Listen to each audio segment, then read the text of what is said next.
Jules Verne. Voyage au centre de la Terre.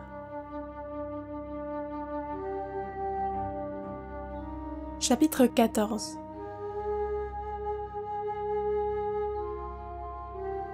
Stapi est une bourgade formée d'une trentaine de huttes et bâtie en pleine lave, sous les rayons du soleil réfléchis par le volcan. Elle s'étend au fond d'un petit fjord, encaissé dans une muraille du plus étrange effet. On sait que le basalte est une roche brune d'origine ignée. Elle affecte des formes régulières, qui surprennent par leur disposition. Ici, la nature procède géométriquement, et travaille à la manière humaine, comme si elle eût manié l'équerre, le compas et le fil à plomb. Si partout ailleurs elle fait de l'art avec ses grandes masses jetées sans ordre, ses cônes à peine ébauchés, ses pyramides imparfaites, avec la bizarre succession de ses lignes, ici, voulant donner l'exemple de la régularité, et précédant les architectes des premiers âges, elle a créé un ordre sévère, que ni les splendeurs de Babylone, ni les merveilles de la Grèce n'ont jamais dépassé. J'avais bien entendu parler de la chaussée des géants en Irlande, et de la grotte de Fingal dans l'une des Hébrides, mais le spectacle d'une substruction basaltique ne s'était pas encore offert à mes regards. Or, à Stapi, ce phénomène apparaissait dans toute sa beauté. La muraille du fjord, comme toute la côte de la presqu'île, se composait d'une suite de colonnes verticales, hautes de 30 pieds. Ces fûts droits et d'une proportion pure supportaient une archivolte, faite de colonnes horizontales dont le surplombement formait demi-voûte au-dessus de la mer. À de certains intervalles, et sous cet impluvium naturel, l'œil surprenait des ouvertures ogivales d'un dessin admirable, à travers lesquelles les flots du large venaient se précipiter en écumant. Quelques tronçons de basalte, arrachés par les fureurs de l'océan, s'allongeaient sur le sol comme les débris d'un temple antique, ruines éternellement jeunes, sur lesquelles passaient les siècles sans les entamer.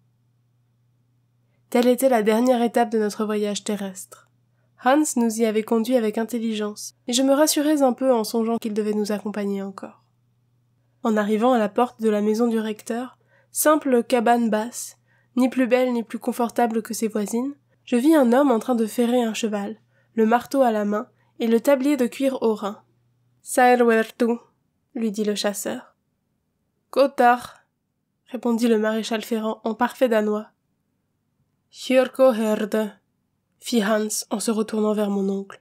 « Le recteur » répéta ce dernier. « Il paraît, Axel, que ce brave homme est le recteur. » Pendant ce temps, le guide mettait le Hjörkoherde au courant de la situation. Celui-ci, suspendant son travail, poussa une sorte de cri, en usage sans doute entre chevaux et maquignons, et aussitôt une grande mégère sortit de la cabane. Si elle ne mesurait pas 6 pieds de haut, il ne s'en fallait guère. Je craignais qu'elle ne vînt offrir aux voyageurs le baiser islandais, mais il n'en fut rien, et même elle mit assez peu de bonne grâce à nous introduire dans sa maison. La chambre des étrangers me parut être la plus mauvaise du presbytère, étroite, sale et infecte. Il fallut s'en contenter. Le recteur ne semblait pas pratiquer l'hospitalité antique, loin de là. Avant la fin du jour, je vis que nous avions affaire à un forgeron, à un pêcheur, à un chasseur, à un charpentier, et pas du tout à un ministre du Seigneur. Nous étions en semaine, il est vrai. Peut-être se rattrapait-il le dimanche ? Je ne veux pas dire du mal de ces pauvres prêtres, qui, après tout, sont fort misérables. Ils reçoivent du gouvernement danois un traitement ridicule, et perçoivent le quart de la dîme de leur paroisse, ce qui ne fait pas une somme de 60 marks courants. De la nécessité de travailler pour vivre, mais à pêcher, à chasser, à ferrer des chevaux, on finit par prendre les manières, le ton et les mœurs des chasseurs, des pêcheurs et autres gens un peu rudes. Le soir même, je m'aperçus que notre hôte ne comptait pas la sobriété au nombre de ses vertus. Mon oncle comprit vite à quel genre d'homme il avait affaire. Au lieu d'un brave et digne savant, il trouvait un paysan lourd et grossier. Il résolut donc de commencer au plus tôt sa grande expédition et de quitter cette cure peu hospitalière. Il ne regardait pas à ses fatigues et résolut d'aller passer quelques jours dans la montagne. Les préparatifs de départ furent donc faits dès le lendemain de notre arrivée à Stapi. Hans loua les services de 3 Islandais pour remplacer les chevaux dans le transport des bagages. Mais une fois arrivés au fond du cratère, ces indigènes devaient rebrousser chemin et nous abandonner à nous-mêmes. Ce point fut parfaitement arrêté. À cette occasion, mon oncle dut apprendre au chasseur que son intention était de poursuivre la reconnaissance du volcan jusqu'à ses dernières limites. Hans se contenta d'incliner la tête. Aller là ou ailleurs, s'enfoncer dans les entrailles de son île ou la parcourir, il n'y voyait aucune différence. Quant à moi, distrait jusqu'alors par les incidents du voyage, j'avais un peu oublié l'avenir. Mais maintenant je sentais l'émotion me reprendre de plus belle. Qu'y faire? Si j'avais pu tenter de résister au professeur Lidenbrock, c'était à Hambourg, et non au pied du Schneefels. Une idée entre toutes me tracassait fort. Idée effrayante et faite pour ébranler des nerfs moins sensibles que les miens. Voyons, me disais-je. Nous allons gravir le Schneefels. Bien. Nous allons visiter son cratère. Bon. D'autres l'ont fait et qui n'en sont pas morts. Mais ce n'est pas tout. S'il se présente un chemin pour descendre dans les entrailles du sol, si ce malencontreux Saknussemm a dit vrai, nous allons nous perdre au milieu des galeries souterraines du volcan. Or, rien n'affirme que le Schneefels soit éteint, qui prouve qu'une éruption ne se prépare pas. De ce que le monstre dort depuis 1229, s'ensuit-il qu'il ne puisse se réveiller? Et s'il se réveille, qu'est-ce que nous deviendrons? Cela demandait la peine d'y réfléchir, et j'y réfléchissais. Je ne pouvais dormir sans rêver d'éruption. Or le rôle de Scorie me paraissait assez brutal à jouer. Enfin, je n'y tins plus. Je résolus de soumettre le cas à mon oncle le plus adroitement possible, et sous la forme d'une hypothèse parfaitement irréalisable. J'allais le trouver. Je lui fis part de mes craintes et je me reculai pour le laisser éclater à son aise. « J'y pensais, » répondit-il simplement. Que signifiaient ces paroles? Allait-il donc entendre la voix de la raison? Songeait-il à suspendre ses projets? C'eût été trop beau pour être possible. Après quelques instants de silence, pendant lesquels je n'osais l'interroger, il reprit en disant « J'y pensais. Depuis notre arrivée à Stapi, je me suis préoccupé de la grave question que tu viens de me soumettre. Car il ne faut pas agir en imprudent. »« Non !» répondis-je avec force. « Il y a 600 ans que le Schneefels est muet. Mais il peut parler. Or, les éruptions sont toujours précédées par des phénomènes parfaitement connus.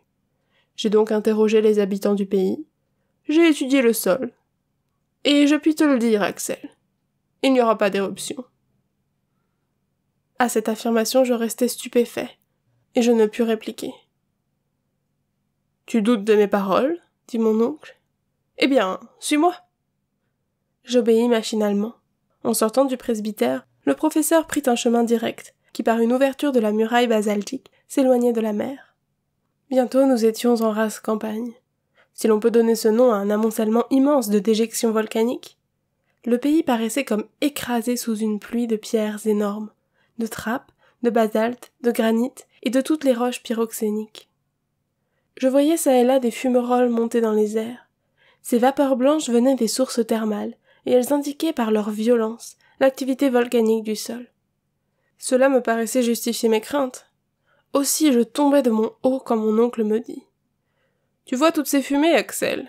Eh bien, elles prouvent que nous n'avons rien à redouter des fureurs du volcan. »« Par exemple, » m'écriai-je. « Retiens bien ceci, » reprit le professeur. « Aux approches d'une éruption, ces fumerolles redoublent d'activité, pour disparaître complètement pendant la durée du phénomène, car les fluides élastiques, n'ayant plus la tension nécessaire, prennent le chemin des cratères au lieu de s'échapper à travers les fissures du globe.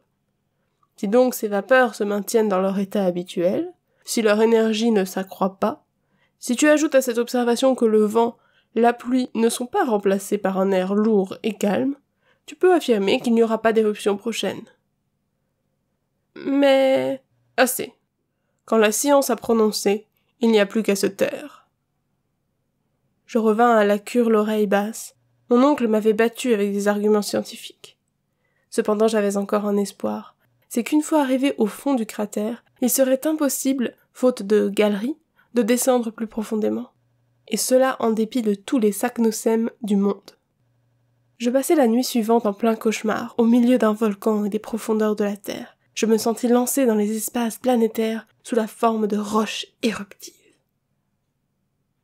Le lendemain, 23 juin, Hans nous attendait avec ses compagnons chargés des vivres, des outils et des instruments.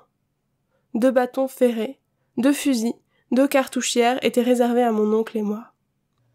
Hans, en homme de précaution, avait ajouté à nos bagages une outre pleine, qui, jointe à nos gourdes, nous assurait de l'eau pour 8 jours. Il était 9 heures du matin. Le recteur et sa haute mégère attendaient devant leur porte. Ils voulaient sans doute nous adresser l'adieu suprême de l'hôte aux voyageurs. Mais cet adieu prit la forme inattendue d'une note formidable, où l'on comptait jusqu'à l'air de la maison pastorale. Air infect, j'ose le dire. Ce digne couple nous rançonnait comme un aubergiste suisse et portait à un beau prix son hospitalité surfaite. Mon oncle paya sans marchander. Un homme qui partait pour le centre de la terre ne regardait pas à quelques riksdal. Ce point réglé, Hans donna le signal du départ, et quelques instants après, nous avions quitté Stapi.